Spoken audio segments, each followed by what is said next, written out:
Child abuse and neglect. I'm joined now by Renee Layman. She's the Chief Executive Officer of the Center for Child Counseling based in Palm Beach Gardens. Renee, thanks for being here. Such an important topic today. Thank you so much for having me this morning. What is the mission of your organization? Center for Child Counseling, we're building the foundation for playful, healthful, and hopeful living for children, families, and communities. So what that means is that we really focus on preventing and healing the effects of adverse childhood experiences and trauma for children and families. We focus on promoting healthy relationships and resiliency throughout the lifespan. Renee, what can we all learn from this recent case in Jupiter? How to all be a part of the solution to stop child abuse and neglect? Absolutely. Abuse does not discriminate. It happens across all races, socioeconomic status. So we need to, as adults in our community, learn to recognize the signs of abuse.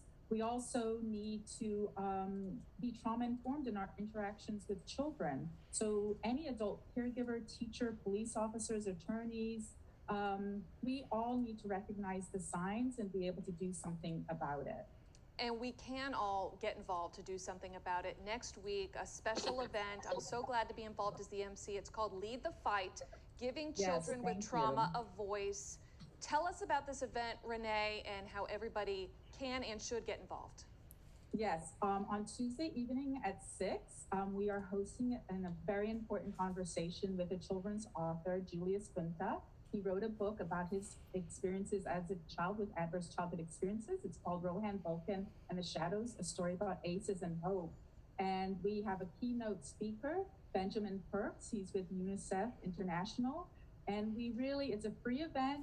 You can register at centerforchildcounseling.org, Lead the Fight. And we just want to promote awareness within Palm Beach County and the world, essentially, on how to mitigate the impact of adversity and trauma for children. You spoke about this a moment ago, too, Renee. A misconception, abuse does not discriminate. What are some of the other, misconceptions that you think are important to get out there for people to be aware of, things that will be discussed next week? Absolutely. There's hope, right? So we talk a lot about positive buffering, healthy relationships. Abuse in childhood is not a lifelong sentence, right? There's something that we can do about it. There's a lot of opportunity for hope and resilience within children, but we need to foster that. So the adults in children's lives, that's what we focus on, is teaching them strategies, how to promote that well-being and resilience for children that have been through adversity and trauma.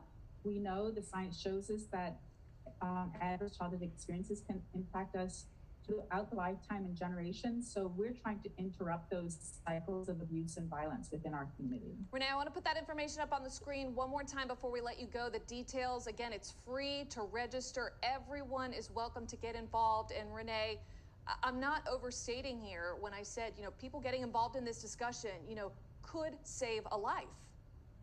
Absolutely, and we are saving lives, and it's essential for everybody in our community to be a part of this effort. All right, Renee, thank you. I look forward to next week. It's an important, timely discussion. We will see you then. Thanks for being here today. Thanks so much, Ashley.